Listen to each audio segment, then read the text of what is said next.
Welcome back to the Unanimous Decision Podcast. I'm your host, DPalm. Follow me on Instagram, Blue Sky, everywhere you can at DPalm66. Follow the show at UDPod66 on YouTube. That's right, we're on YouTube now, dragging this podcast into 2015. You found us, don't you dare lose us. Subscribe on iTunes, subscribe on Spotify, subscribe everywhere you get your podcasts for free $99.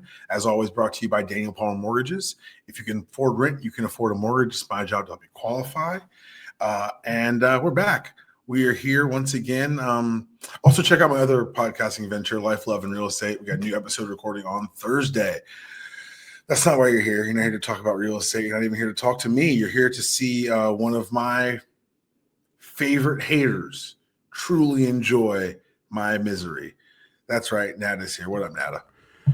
Hold on. I see, we're going to get to the point, because I truly thought you weren't going to call me for this one. I thought you were going to call Floyd for this one, so y'all could commiserate together. Okay. I appreciate this. The word favorite's in there. Favorite's a good thing. Yes, it is. Favorite's a good thing. You are Gorilla. I'm Heenan. That's how this works. That's how this works. We're going to get into it in a second. Mm-hmm. I want to say this.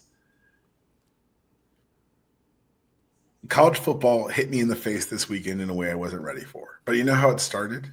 It started with my wife going to a Rilo Kiley show on Friday night. Okay. Do you know who Rilo Kiley is? I've heard. Okay. I don't know anything. Refresh my memory. I don't know anything about this band. It's not a band I've ever enjoyed. But Susan was like, "Oh my God, it's these people from this thing," and she's like, "I'm going," and she was so excited. And then, like, my best friend, literally my best friend in the world, the best man at my wedding, also a fan of this band. They ended up randomly going. Like, it's very cool that they had this night. So I was thinking, I'll have a nice, quiet, sedate evening. I'll get to go to bed early. I will feel Saturday invigorated, ready to be the father my family deserves. And then Virginia. You mean Florida State went Florida State? Let's be real here. No. Because, like, yeah, but, like, no. Like, that was a legitimate win. Like, that was Virginia came out there and outplayed those boys. And the rapidity with which they stormed that field should be studied. Dog. Well, again, that's an engineering school. Are we really surprised that the engineering school has figured this? An engineering school with low walls. Low walls. I think it's very interesting. First of all, with the politics of many of the Virginia graduates I know, the Walsh joke is very funny. Yes. They're all the same person. But also, like, that you call it engineering school is hilarious to me. But I'm just saying, it's not what I think of when I think of UVA. No, again, you think of Sally Hemings, unfortunately. I don't. I think of. I'll tell you offline because it's a joke my friends won't appreciate. I'll say this to start the weekend that way, and for me to be like, I wish I'd gone to bed at 8:30. Now I'm like wired at 11:15. Yep. Like, it was very much a very not ideal situation. But yeah, you're here for a reason. I called you. I texted you after the game. That's how you know it's real. I was like, hey, it happened again. And I need to have someone hold me to account. So Nata, you are here. So before, please set this up. Let me set it up for 2 seconds. Yeah, please set this up. The University of Georgia Bulldogs hosted Alabama Crimson Tide at night in Athens again. And Kirby Smart changed his record to 1-7 against his old employer. And Nata, I got to say, as a vaunted hater of mine, what was your immediate reaction? See, the first question I have for you Go ahead. is what went through your mind when you saw that left tackle screen? What was the first thing that came to your mind? It was the same thing that had been going through my mind the entire game. Oh, Kalen DeBoer's back on his shit. Like, that's the shit he would do to people. But no one was watching because it was in the Pac-12. Like, no one gave a shit. But, like, now you've given him Alabama's athletes, and you gave him back his OC from the Seahawks, and you said, go, create. And all of a sudden, there's a 360-pound man. With a head of steam. Dog, those poor DBs. I was like, hey, I've never felt that bad for a DB in my life. As a lineman, like, spiritually, Loved it. Yeah. Loved every I was second. about to say that had to be the most conflicted part of Wasn't that your conflicted? life. Wasn't that conflicted? I loved every second. The reason I was able to say, "No, it's stupid. What a dumb fucking play. Screw this other team," because he didn't score.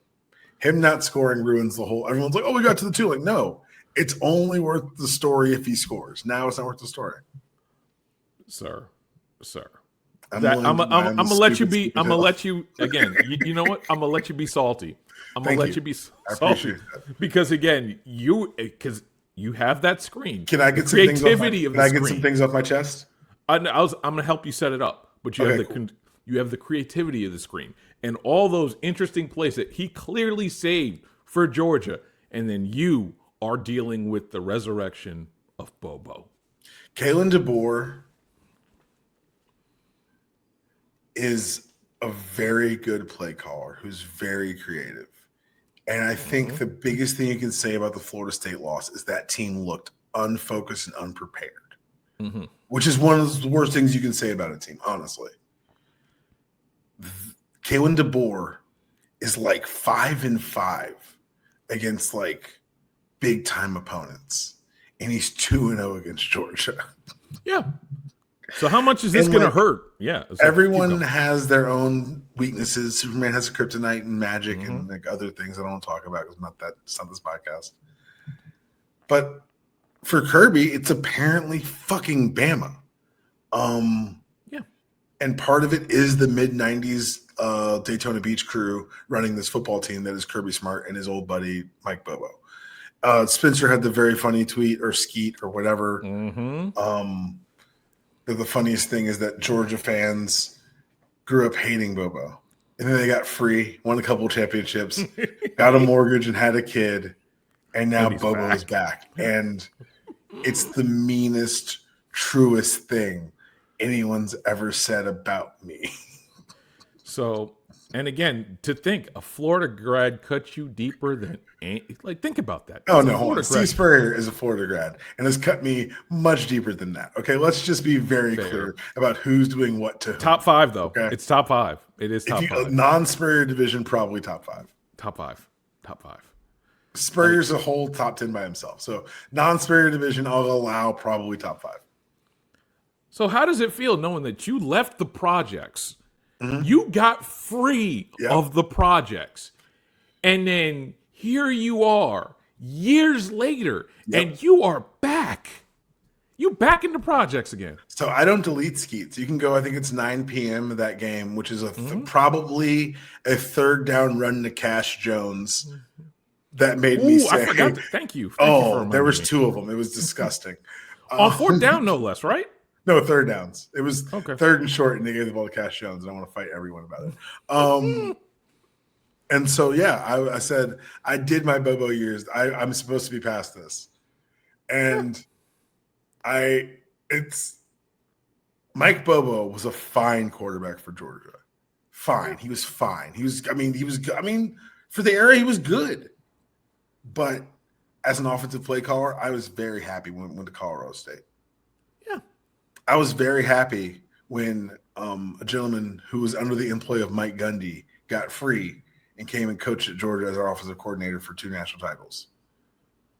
I now watch him have his gifts be squandered in Baltimore. Come home. You think Kirby wants to have all that variance to his offense? Come on. Yes. He knows because Kirby likes to win. Kirby don't give a shit how it's done. Kirby wants to win. You know how I know that? Because he keeps employing this defensive coordinator.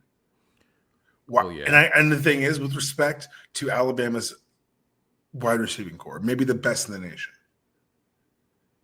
If I sit in zone with those athletes all night to only watch them continue to make plays, that breakup by Ellis Robinson in the backside of the end zone on 3rd and goal, the one-on-one be a man, make a play coverage that he put on him, let me know that that's an option for this team a lot more than they're using. Yeah. A lot of zone dogs, a lot of sitting back, sending 4. We don't have the 4 we can get there right now, and it's very frustrating to watch it happen. And what's even the most frustrating part, you know what the most frustrating part is? The most frustrating part is it the fact that Bama's going to lose to Vanderbilt? No, I don't care about that. Diego Pavia shall avenge me once again. No, the most frustrating part is that when Carson Beck got hurt last year. And it was like, we're going to rally around this quarterback and this OC, and we're going to see what we can do. And we beat Texas's ass and went to the playoff, and, things happened. It was a really great story. Yeah. If you'd have told me in last February that, no, we're going to run it back with this quarterback and this offensive coordinator, I'd say, but why? We have an entire transfer portal. Why would we try to get someone, anyone? And the thing is, that loss is not on Gunnar Stockton. He threw a beautiful ball to Taylor that got dropped in the middle of the field that makes you want to say mean things about a child because he's a child. He's 18. I need to stop thinking them. I'm not going to say them, but I shouldn't think them either. But and I don't know that, so Georgia has a history of this, and you know this. This is why you brought it up. Or maybe I brought it up. I've lost touch with reality. Most Georgia history, alumni have. So don't again, most Georgia fans. I am not a Georgia alumni. Like most of their fans, I didn't go there. Fair. Look, all I'm saying is it's really disappointing to look at all the talent on the field and then to know that they're best served by a quarterback who isn't on their level talent-wise. And we tried the talent thing, and Carson Beck, it didn't work. Personality-wise, it didn't work. So maybe this is the ceiling for this team where we're not servicing the available talent around. But I'll tell you one goddamn thing. Cash Jones needs to graduate. Is he a doctor? Is he a dentist? Why is he still here? It doesn't make any sense. I thought we were out of COVID years. Honestly, I haven't seen a backup this useless since the Herb Street kids were at Clemson. That's where we are with this. You had that one in the clip, didn't you, Butcher? Yes, I did. Can I be honest with you? Yes. Can I be honest with you? No matter how bad Saturday was for me, one thing made it – actually, lots made it better. But one thing made it, easy to kind of be second fiddle because James Franklin all over the place. Yes. And at the end of the night, everyone's like, oh, my God, Penn State. I'm like, yeah, Penn State. Homer backing in the bushes. I was like, yeah, let's all talk about Penn State because holy shit, Penn State. Dude.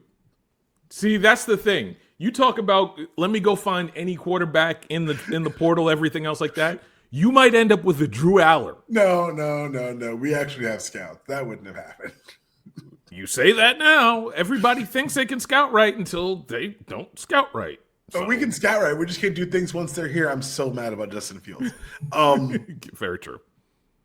Yeah, man. No, Drew Aller. I said this last year. I was like, I don't get it. I don't get it. Someone explain it to me. And no one can explain it to me. I feel the same way about JJ McCarthy. I don't get it. Someone explain it to me like I'm 5. Because Drew Aller, you know who you said that about and I've shut the fuck up about? Justin Herbert. This opening stanza of the season has shut me up. I don't say that about him anymore. And I won't. Harbaugh. I wasn't the biggest Jim Harbaugh fan, and the thing he does is we're gonna go get big guys that are bigger, stronger, faster, and we're just gonna dare you to keep up. He's not a good football coach. He just knows. Yeah, he just has a scheme. They tried to fire him 10 times at Michigan. He took pay cuts. Fair, plural. Fair. Mike Gundy took a pay cut, and they fired him the next week. To be fair. They were tired of paying the OAN bill, so I get it, especially if T. Boone is not there anymore. T. Boone, we lost. Mike Gundy has the date T. Boone passed tattooed somewhere on his body. As he should. That was the day the money stopped. So let's talk about Oregon, Penn State.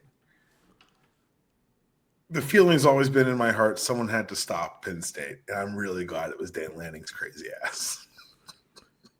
Dude, the radio quotes, please tell me you've seen the radio quotes. Those radio quotes. What radio quotes? Because he was saying it to the radio guy, I want to say Friday, where he's talking about how you beat Penn State in Penn State is death by 1,000 cuts. You just keep cutting and cutting and cutting. And he mentioned it at the end of the NBC broadcast, where he's like, we finally got the artery and we finally killed them. It's wild because, of course, there's a history of Penn State in general, but James Franklin teams in particular, not setting up in these big spots. And for me, I don't even think it's a thing of 1,000 cuts. I think if you stare him down, he will blink first. Yeah. That team will blink. It's a team of blinkers. But I want to say this. I don't know. Oh, I lost the quote. There's a fantastic quote. I was texting with Felder about this earlier today. How much I loved his quote after. He says, "There's a problem here. I'm coming up short as a leader, and I've got to reevaluate." And he was like, "Man, that man's cooked." I said, "No, that's a man who's finally putting the hurt into words. How can you fix a thing you don't talk about? Exactly. If you don't admit there's a problem, you're never going to fix it." So I think this could be the first step of him really, hopefully, growing that program and taking a step as a coach, as a leader, as a team, because there is a lot of talent on that Penn State sideline. Unfortunately, none of it throws the football. Yeah, but here's the question I have for you. Like, What you got?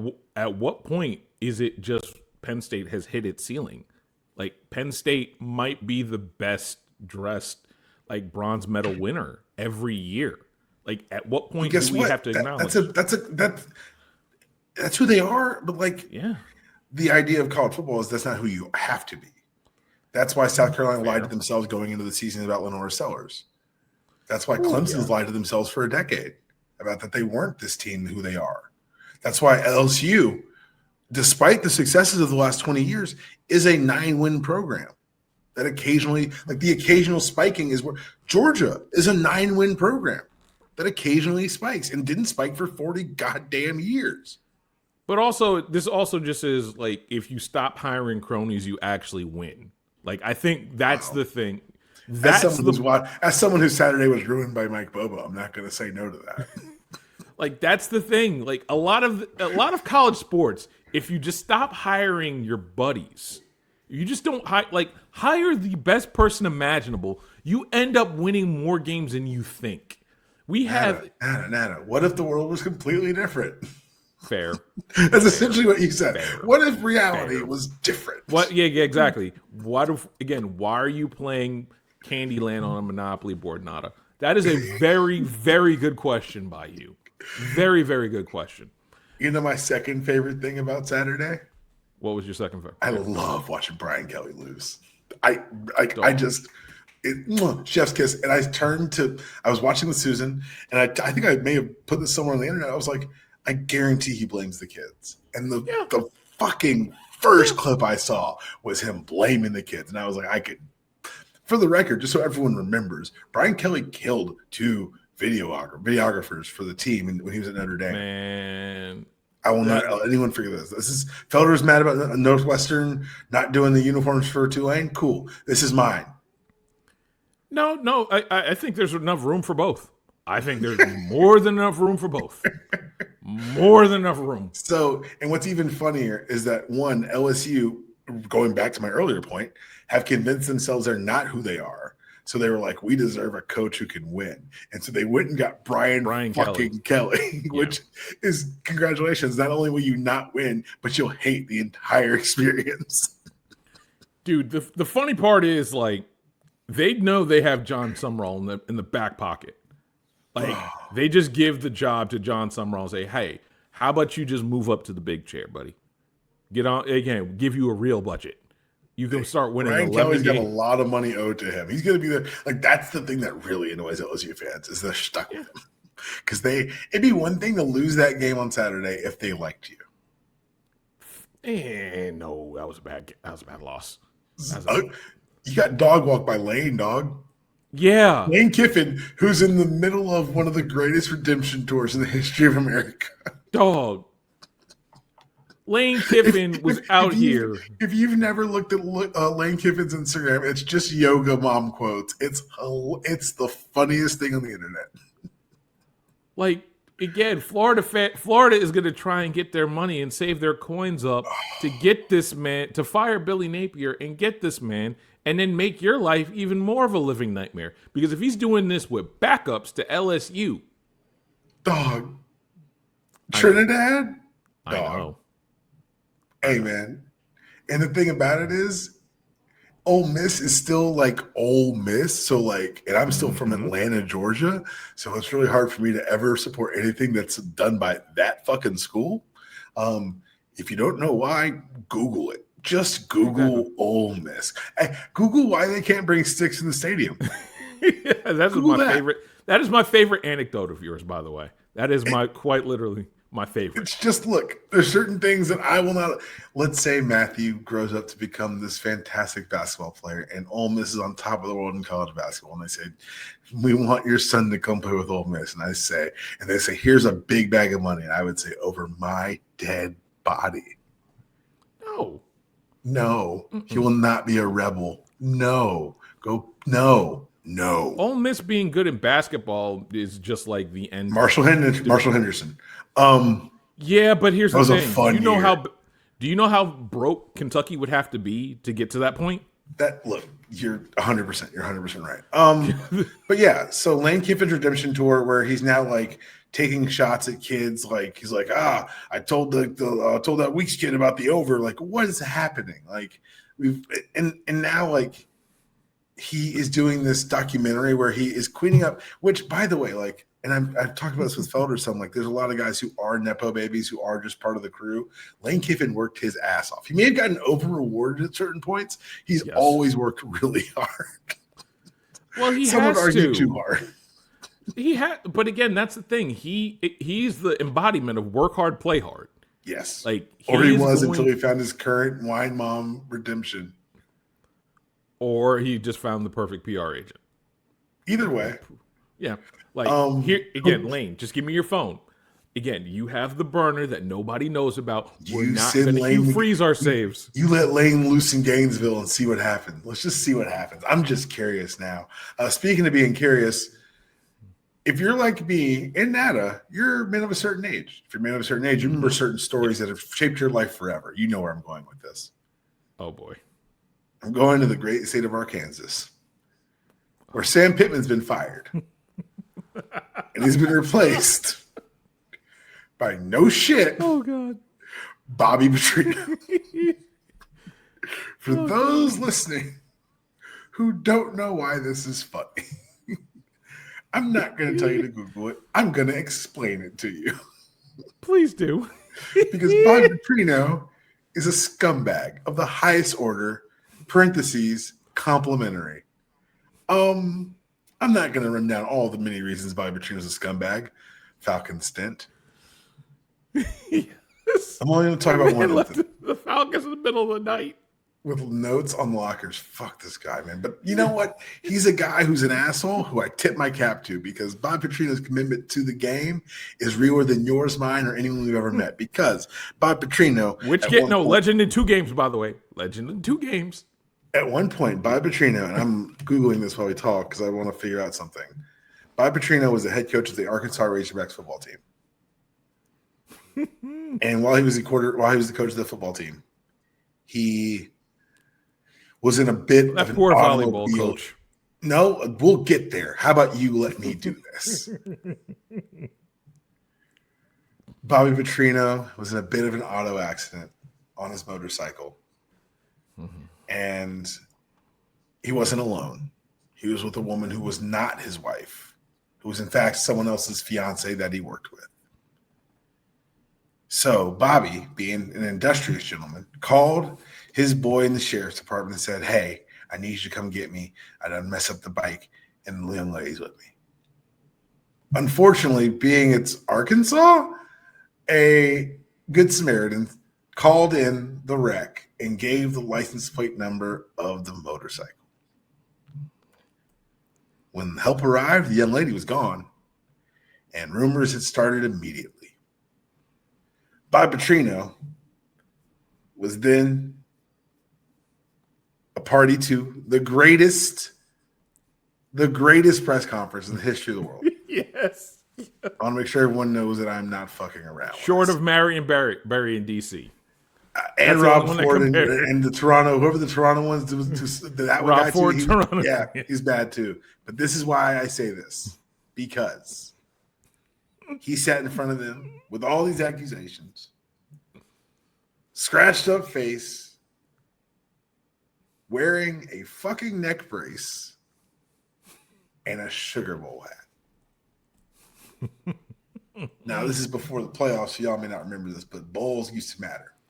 And in places like Arkansas, bowls really matter, particularly the Sugar Bowl. It's a big deal. He wore that hat to say, "Y'all have never had it as good as you've had it with me." And I wanted to look it up because I was like, it can't be true. Yes, it is. You look at their bowl history, you know what it is? A lot of citrus. A little Music City dabbled in there. I was about to say, there's got to be some Shreveport in there too, right? There's a Liberty Bowl. They were in the Sugar in 79 and then 69. So there was some stuff back then, but for recent Providence and since, oh, buddy, Cotton Bowl, Texas Bowl, Liberty Bowl, Belk Bowl, Outback Bowl, and 2 straight Liberty Bowls.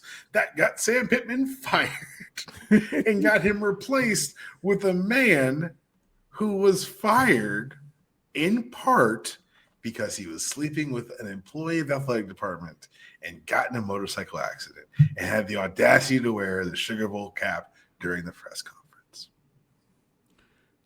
To be and if fair, you think I'm picking on him for this whole little happenstance things, no. This has been his get down for like the last 4 or 5 years now, right? Goes to a place, oh, they might fire you. I'll be your OC. I'll run your offense. Who was it? Jimbo. Man, remember when they hired him for Jimbo's staff at A&M? Yes, like, I do. Ooh, Jimbo's done. Jimbo's done in this town. You want to make sure you keep the job? Again, it's like that Chris Rock joke. Remember the Chris Rock Jesse Jackson joke? You want to piss him off? Give him to me. Like, it's almost the same thing. Like, you want to stay? Give me the job. And it never works. Nope. It never works. Ever. Not once in the history of life has it He's the worked. reverse Gus Malzahn. Like, Gus, at least you have a chance. They're not going to replace Gus with you. But again, they're not going to replace you with Gus. No. They're not going to do that because they don't feel like dealing with Gus. Petrino's already leaked to the media through his agent that he hopes to get the permanent gig. They're going to hire him. Because he is a scumbag of the highest order. Once again, complimentary. 2 last college football things. Todd Grantham lasted 1 week longer than Mike Gundy at Oklahoma State. To be fair, I'd have thrown him out too. I'd have thrown again. The minute I need to put a bell on Todd Grantham because I need to make sure I know where he is at all times. I had no idea he was at Oklahoma State. Yeah. To be fair, neither did I until I realized he got fired. But 2, of course he got fired. I'm surprised he lasted the extra week. What more did you need to see? I mean, to be fair, losing to Tulsa should have been the death knell for basically everybody. Oh, buddy. At home, mind you. Giving back money. Let's take a break now for halftime, which is going to be the halftime show this coming Super Bowl. Bad Bunny. Nata. I think this is the last year of the Roc Nation deal. For now. Well, I thought, honestly, me being me and me knowing the people involved, the fact that it's not the Jay-Z career retrospective means they're probably renewing this deal, right? No, they have to. They have to. Like, we know that after Bad Bunny, it's Taylor next year, right? We do. Taylor apparently said no this year. Yeah, but I wish I didn't know that. Next year's Nashville. Yeah, exactly. I think you're going to be very underwhelmed with what happens with that. Fair. If you're expecting Taylor Swift. Fair. Okay. No, but again, I do think that this Roc Nation thing is going to happen because, again, when Bad Bunny breaks the record, the YouTube record of how many people watch that halftime show. Which he will just off of sheer demographics alone. That man did, and when he does it in all Spanish to really piss everybody off. He didn't perform this entire tour in the United States. Mm-hmm. And he's still the biggest thing in the world. And he's still getting the Super Bowl. Yeah. I'm not one for like corporate acts of defiance against whatever is going on outside our little football and basketball bubble. But it does feel like a little bit of a thumb in an eye, which I do appreciate. All right, halftime's over. We're recording right now. 2 Monday night games are happening. If you gambled on these, seek help. I know the entire industry is propped up by gambling money, and Nata can't agree with me on air, and that's fine. I'm telling you, you're right. Your boy, D. Paul, don't do it. Reconsider. Read some litter. Chore on the subject. Stop it. Put down the phone. Get some help. But I'm glad you're here because you're a Giants fan. Former reformed Giants fan. Yeah, well, Reformed. it's like a former Reformed. alcoholic. Everyone's still close. Oh no, sir! Again, I've dropped the Giants harder than you dropped the Falcons. Oh, did the Giants embarrass you on a international stage, blowing up 28-3 and blowing a game? Did that happen to you? No. Were you in a bar owned by one of your friends who's also a Patriots fan to watch that game? No. Did you have to take the longest cab ride home ever? Sir. Ever? No. Okay. No. So let's not talk about who's done what with whom, okay? Now, all I'm going to say is at least your wide receiver didn't shoot himself in the leg and lose his entire career behind it. Eugene Robinson, the night before Super Bowl. Fair. But I'm just saying. You want to go embarrass off? Like, you cannot win. No, I can't. No, I know I can't win that game. I know I can't win that game with you. All I'm saying is that was the last day. That was the final straw. That and going into Plaxico got you out of the paint? Plaxico was the last straw. Plaxico and the indignation behind it. That's really funny to me. Plaxico and the indignation behind it was the last straw for me. Fair enough. That's a good time to leave. That's a good time to get out. Yeah. You missed a ring. I think you missed a ring or two. It's a good time to get out. I missed one ring. That's it. But I also didn't miss Ben McAdoo and his embarrassing antics. I didn't miss. I didn't miss Jaxson Dart breaking spell checks across this great nation. Fair. But also, that means I don't get to miss Brian Daboll getting thrown out of the. His firing is going to be hilarious. But Jaxson Dart, they brought him out there because hope is a lie, and they need a lie sometimes, and they gave him a lie. And look, they won the game. First win of the season. Momentum's a hell of a drug. But with Malik Neighbors going down for the year, like Malik Neighbors is so good that he was mad as a rookie, and we all were like, we get it. No, I'd be mad too. Mm-hmm. Yeah. I'd be mad as shit. So mad that they brought in the ghost of Russell Westbrook and Jameis Winston just to make sure that there was. I love that Jameis is still the third. They were like, we're going to bump the kid past you. Oh, so you're bumping Russell to 3. No. Jameis, you're just here for the vibes. First of all, worst reasons to be places. There are far worse reasons to be places. Yes. Second of all, I'm convinced they brought him in to trade him and forgot to trade him. No, I refuse to actually. No, I was going to say I refuse to believe the Giants are that incompetent. Oh, no, buddy, no. That whole Saquon thing's going to age so great. Yeah. I'm at the point with the Giants where I just think that they said, you know what, Brian Daboll is like, I just need them to not mutiny on me. Let me go sign Jameis, and Jameis keeps the vibes cool. Jameis is like, okay, this works for me because I can get all the media training I need in, and therefore we're all set for. So I get it. I completely understand. That. Like, it makes sense for why they did all that. It's very funny that Jameis is never getting out of that emergency quarterback situation ever. No, nor should he. Forever. No, it's a good place for him. Yeah, check so right, great. So I talked earlier about. Brian Kelly and how he killed two kids. But also another thing that he does that I hate is that he, no matter where he's ever been, no matter what's ever happened, if things go bad on the field, he invariably blames the kids. Yeah. I say kids because, again, college, they are kids. He blames the players. And I want to – Ben Johnson, the head coach of the Bears, was asked about – Oh, I did see this. Yep. Mm-hmm. The halftime thing. He had a little testy exchange with a coworker of mine, technically. But did you hear what he said today? Oh, that he apologized about it? I did see that. Not that I apologized. In the moment, I didn't think too much of it. I'm kind of in game mode. But when I look back at it, I'm a little bit disappointed with what it looks like. I didn't hear very well, and that's not an excuse. But what I thought I heard, it wasn't a question, but I needed to make some changes. I didn't take that very well, so I'll do a better job with that going forward. That's not an apology. That's an admission of self, of that's ownership. Yeah. The second quote that from the same press conference, they asked him about him does he think everyone in the offense is pulling their weight? He says, when you look at it as a whole, it's just a mess, man. I'm just not proud of what we put on tape. I think it's a reflection of myself. I always take it personally. I saw us getting better the first 3 weeks in a lot of ways on offense, and then this was just kind of a little bit of a setback for us. for him to, it's so easy to be a bad leader and to point the finger at your subordinates who are doing largely what you either told them to do, set them up to do, or trained them to do. It was so refreshing because I read the headline. I was like, oh, I remember that halftime thing. Oh, no, it was like genuine fresh air, capital L leadership.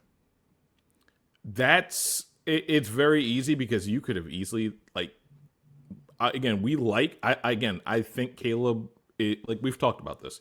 Caleb is undercooked and underdeveloped, and a lot of that has to do with Lincoln Riley. It's very easy to throw Caleb Williams under the bus if you're Ben Johnson, considering you can essentially say, look at what Jared Goff was with me, and again, he's still somewhat the same, but he's not. He could be like, look at my resume, and he doesn't. He took that on, and I guarantee you that's going to go so much further in that locker room than people will ever believe. We're a pro Ben Johnson podcast. Felder played with him in college. I've never met him, but Felder speaks exceedingly high of this man. Yeah. And so from that, and then from this, okay, he's leader guy. He's a leader, and that's awesome and cool. And sadly enough, in this sport, it's rare and rarer these days. I had two more things I wanted to talk about, but I can't believe I posted my list. Ravens Chiefs, brother. Are the Chiefs back, or is the Ravens defense that bad? Yes. Because Xavier coming back, I think that was super helpful for them as far as stretching the field and spreading some of the coverage out. At the same time, that Ravens defense looked bad before they got eviscerated by the Chiefs. So I know Bomani calls the Cowboys defense Make-A-Wish defense, and I completely agree. We may have Nina Kimes call them the slump busters. At some point, we might have to call this Ravens defense the March of Dimes defense, right? Just march again. Teams just march up and down the field. This is a lot of injury. Let's make that very clear. There's a lot of injury on that side of the ball. Last year, I heard the stat today. They only lost 6 games from starters all last season. So they were unnaturally healthy. And this is regression to the mean. Kind of regression to health mean, which is ugly because now with some of the top end talent that you've paid, your back end, your backups aren't as it's not as fortified as it has been in the past. And so that's just I hate saying it's the fault of the team no, it's because the owners can't be trusted to spend money smartly. So they gave themselves an artificial salary cap, truncating these players that are earning money. So it's bad. But that being said, it is a question to be asked. You've got a lot of money in a few places here, and it looks like the defense has fallen by the wayside, even though the offense before yesterday was still tearing people up and down the field. Mm-hmm. And Spagnuolo, and it might be Spags has the Ravens number. Because again, that Chiefs defense wasn't that great for the first 3 weeks.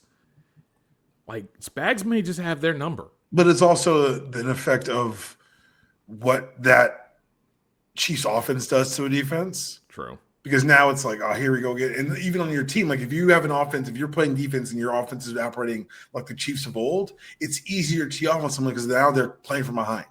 Now they have to pass. It's the effects of having that offense, of that gravity of that offense, affects more than just things on that side of the ball. And so what I think what we saw last night or yesterday, was the effect of, yes, the explosives are back. Yes, the things that you can do down the field are back, but that also stresses out the other offense because now let's say you go 3 and out. Congratulations. It's like when the Warriors, the third quarter run during the Splash Brothers, it's we're matching them basket for basket. Wait, no. Hey, wait, no. Hey, wait. And all of a sudden we're down it's a 20-point game. Yeah. You know what I'm saying? So it's hard for me to isolate those things. I do think that on the other side of the ball, on the other team, that's been a problem for the Ravens is that you can only ask an offense to do so many things before you've got enough stuff on tape to hey, defense, nudge them a little bit. You guys going to pick it up some? Because I think between the injury to Lamar on the hamstring, which we'll have to see what that actually turns out to be, or the deficiencies that you're starting to see in Derrick Henry. I don't want to say that too loud. He may run me over for thinking it. I understand. It's interesting to see. It's going to be interesting to see what Harbaugh does to kind of right this ship. Here's the thing, though. This feels like one of those, like, they're going to be in the muck and the mire for a large part of this season. But what doesn't this feel like they're going to end up sneaking into the playoffs as that last seed? Nope, they're going to win their division. Oh, that's true. Yeah. Like that's the thing. I was like, they're still going to win the AFC North. Like, ooh, you're right. You're right. Like, we can be all doom and gloom about Lamar. This division's dog shit. Yeah, because again, it's not like the Steelers are going to run away from you. Well, no, if it comes down to Steelers versus Ravens, give me the Ravens. Give me the quarterback who's not 40. Yeah. You know what I'm saying? Like, Aaron Rodgers has looked fine this far this year, but he hasn't had to do much as far as dragging a team across the finish line. He's kind of been a placeholder. And so if you say, hey, we need you to elevate your game to face Lamar Jackson in a big game. First, can I just pause here? I said big game. You know why I said big game? This is what big games are called. If you say leverage game, high leverage game, I want to punch you in the mouth. The quants, again, this is my one thing, and I agree with you. The quant speak that has gotten into sports has driven me absolutely nuts. We can just, again, we don't have to make this sound like you're talking about your stock portfolio. I'm sorry. This is sports. I work in sports. Let's speak plainly. We don't have to pretend like we're superior because we're covering kids' games and we're getting paid for it. It's okay. Your stock portfolio is boring. Yes. Stop trying to make this thing I like boring. I hate you. Yeah, in a big game, motherfuckers. But yeah, if it comes down to Aaron Rodgers versus Lamar Jackson, I feel really bad for Coach. But guess what, Coach? Lamar's gonna send you home. Yeah. And then Mike Tomlin goes and does TV as soon as they fire him after losing that game. No, Mike Tomlin reveals himself to be who's that? Foreman from House. Oh yeah, he's doing Wingstop commercials now, or Zaxby's. Zaxby's commercials now. Like, the fuck is going on here? Look, that meant, again, if I had all those residuals from like the Wood and House and all those, I would be doing those commercials too. Omar Epps, I don't know why I could do that. AJ Brown's about to kill somebody. Yeah, the offensive coordinator or his quarterback. But he's tweeting out like images of like Bible books. Yeah, it's very wide receiver energy, but also like the passive aggression version of that. I just want AJ to realize, that they released C.J. Gardner-Johnson for doing quite literally the same thing on defense. He's trying to get released. That's the point. Like, yeah, but here's the thing: I would much rather be there than most other places. I'm gonna be honest with you. You can get paid. No, I know you mean that because you're not a fucking receiver. You're not one of those crazy. Hey, think of every sprinter you ever met. Oh God. Okay. They're all receivers. Okay. Yeah, you're right. That I'm trying to translate this to people. I'm like, guys, you don't understand. They're not normal people. They're receivers. No. Think of every narcissist you know. I didn't say that. I said sprinter. No. Again, I know you're trying to be nice. People, if you're listening to this, think of every narcissist you know. No, most likely met one sprinter. Yeah. And if you've met one, you've met them all. Well, fair. Yeah, they're all basically variations. There's some variation and or some. AJ is someone whose receiver juice is turned all the way up, but so is his passive aggressiveness. And so, like, I'm just like, I hope it's on film. Whatever happens next, I hope we capture it on film somehow because he's going to lose his goddamn like. Of course he's filming. Do you realize that he completed 0 passes in the second half on Sunday? When I saw that, I was like, oh, boy. AJ Brown is going to choke him out in the middle of the field. Like, it's very hard. Like, I like Jalen Hurts. It's very hard to justify calling him a top 10 quarterback when you ain't completing passes in a whole half. Whole half, dog? All I do is Whole win. half? This is the ultimate Tebow. It's everyone who started the Tebow bullshit. This is what you get. This is what you all get. Whole half? Like, yeah. Wow. And again, we're gonna get that argument for the rest of the season, and we're gonna have these where he doesn't complete a single pass, and we're gonna be talking about this. We're going to have a debate between 2 episodes because I'm talking about this next topic with Felder on Friday, but I have to bring it up with you. I think you know what it is. Oh boy. Do you know who Liam Cohen is? Yes, I do. He's the head coach of the Jacksonville Jaguars. Mm-hmm. Do you know who Robert Saleh is? Oh, yes, I do. He's the defensive coordinator of the San Francisco 49ers. But you probably know him best as the late coach of the Jets who got fired by apparently Aaron Rodgers, who also doesn't work there anymore.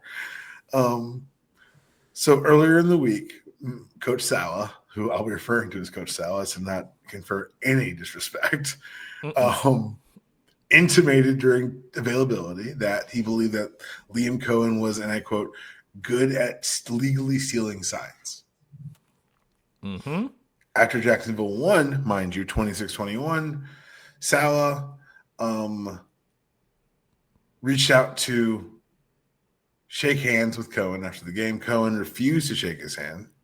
They also were head-to-head for this Jacksonville coaching vacancy this offseason. Mm-hmm. And Cohen apparently can be heard yelling, keep my name out of your mouth, keep my name out of your fucking mouth. Into which Robert Saleh says, I will fuck your world up. I want to make something very clear here. I'm sure Liam Cohen has played his fair share of football. I'm sure that was Liam Cohen a quarterback? They all seem like they were quarterbacks, all these guys. I think so. Let me go look because he gives quarterback energy. Let's just let's go look. Let's go look because again, this I'm gonna look right now too. This is important because I want to give good context here. Because while we look that up, I can guarantee one thing. Robert Saleh played football. He didn't play fucking quarterback. Yeah, you're right. He was a quarterback. He played for UMass. Okay. Robert Saleh attended Northern Michigan University, and he was a 4-year starter as a tight end. Make something very clear to people who aren't football, who didn't play football. Quarterbacks are just tall kickers. They're football players. And you're gonna go there. If Robert Saleh says, I will fuck your world up, I promise you, he means that shit. If you've gotten this Lebanese man to act outside of himself in public at work, Liam, you need to get that man's cell phone number and text a very generous apology because he meant that shit.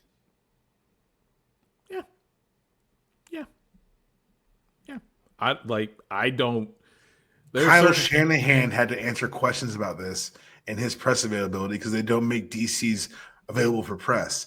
You made his life harder at work. Robert made his own life harder at work, by these actions, Liam, and he knew that when he did it. And he don't have to answer any questions about it until Wednesday at the earliest. He will have a crafted statement that might include a threat. May or may not. Liam, you have until Wednesday, my good friend. Just make this right. Just reach out. Just say what's up. Just like, hey. But honestly, here's something I'm going to ask you. What makes you think that the NFL ain't going to send a FedEx envelope to both of them for this? Oh, they might. Oh, they will. But they that's will. The other thing is that when you let football guys get into football management, there is a component of let them find me. Yeah. But again, that's the other portion of this. Robert Saleh was like, I don't care. Where's the checkbook? Where's the DocuSign? I'll sell you. Quarterbacks aren't by nature built that way. No, they're not. Diego Pavia notwithstanding, who exactly. Very clear. That's not. I am not talking about Diego Pavia or Haynes King, by the way. Dude, Haynes King, whose usage rate looks like 1993 Michael Jordan. Good Lord. That man, like, he's the poster child for lifetime insurance for college football players. Hey man, hey the kid, the fuck. Yeah. Can we tip Haynes King? Can we get a chip jar going around for Haynes King? I'm not even a Tech fan. I'd throw 20. I'd throw 5 in there. 20. No, I'd never. Not 20. I was about to say that's a little too much. I'd break People a 5. might think you. I'd break a 5. That's fair. Because I would actually start worrying about you if you actually gave $20 to a Tech kid. No. You worry about me if I gave $20 to this Tech kid. Most times they'd be like, "Oh, you still got a team. That's cute. Here's $5, kid." But like now, this Tech kid actually worries me and took us to 7 overtimes last year. All right, that's all the time we got, brother. That's the way it works. That's the way it works. Where can people find all the good work that you do for? I'll just sit back. You talk for 10 minutes, and Phil, you just tell us everything you do. Well, I do basically everything with the CBS College Basketball YouTube channel. I produce a whole bunch of their content. We are doing basically everything involving recruiting. We work with 24/7. I see the wrap it up sign. No. You have a lot of jobs. You just mailed a lot of jobs. It's not wrap it up. Well, yeah. Well, fair. So we're just producing. We're handling the earth. There's stuff I can talk about and there's stuff I can't talk about. But all I'm going to say is I'm looking forward to all the content we're looking to produce this year for the college basketball season that Palm's not going to care about, but the rest of us, we absolutely don't care about. I cared about Bruce Pearl last episode. That's fair. I did appreciate that. I appreciated when you sent that clip. To be quite honest, everybody feels the same way you do about Pearl. Because say it, but I can. I don't have any. What's he gonna do? Not appear on my podcast? I don't care. But here's the thing: like, Pearl is a snitch. That's why a lot of these coaches don't mess with him. Yeah, no one likes a snitch. No one. Especially when he turns around and does the same thing that he snitched on the other coach for. Hey, look. Well, I mean, I don't feel like we're going to get up Bruce Pearl really quickly. I do want to ask you one question before I do my outro and get out of here. What's up? Pablo Torre's been finding out. And every time the denial comes, he finds out more. I, for one, would stop talking to him and about him. I'd leave him alone. Here's the question I have. Yes. When is someone going to take Mark Cuban's phone? No one has the power. Antagonizing him. It's Mark. At this point, I think Mark's in on it. When Mark was like, if this is how you're going to do it, this is how you would do it. And then 2 weeks later, Pop was like, that's actually exactly what he did. We have the paper trail on the hypothetical thing that Mark Cuban said would be the smart way to do this. Like, here's the other thing that I'm starting to wonder. How many of these NBA teams that really do not like Ballmer are the ones that are starting to leak all this stuff? Like I don't think they do. That'd be a good twist because from what I've heard, he's well liked in league circles because one, he brings the legitimacy of league ownership higher because he is the 7th richest man in the world. Yeah. But two, he's been on the competition. He's on all the committees because they think. But he might have bought his way in. You act like that's again. I love that you live in this world. That's not the world. This is fantastic. No. Can I go there? No, you know where I'm saying. Like they may pretend to like him. The small market teams might like him for his money, for the fact that for the tax kickbacks that they all get. But do they actually like him? And the fact that he circumvented the cap again, something we talked about. He circumvented the cap to short them on whatever tax kickbacks they get. I think this is why I do think there are teams, small market teams, that are probably helping him, Pablo Torre, with this. That is my random, reckless speculation theory, but there's a part of me that thinks there are NBA teams that are actively helping Pablo Torre with this. I'm convinced the news sources of Uncle Dennis. That Uncle Dennis has decided to turn Pablo State's evidence to protect himself from being outed. That's a joke. I am kidding. Please don't anyone around North aggregate that. We'll be back on Friday with Felder Friday, guys. Big weekend coming up in college football. Big weekend coming out in the NFL. Excited to talk about it with him there. We're also going to get his take on the Robert Saleh and Cohen thing. And yeah, man, quarterbacks, please don't. You shouldn't just the talking because then someone else has got to do the striking. And unless you've got a line around you, Robert, I wouldn't antagonize that man. I feel bad for the get back coach at Jacksonville Jaguars because he's going to have to get back from injury. No, they seem not going to play again for a while. But like, I wouldn't go to any like seminars hosted by Robert Saleh if I were you, Liam Cohen. I would just maybe just go somewhere else. Or the league meetings. Why would DCs be there? Hey, you never know. Never know. And that was also me thinking, like, I don't think Robert Saleh is getting another head coaching job anytime soon. He got fired by Aaron Rodgers. I don't think that shows a lot of.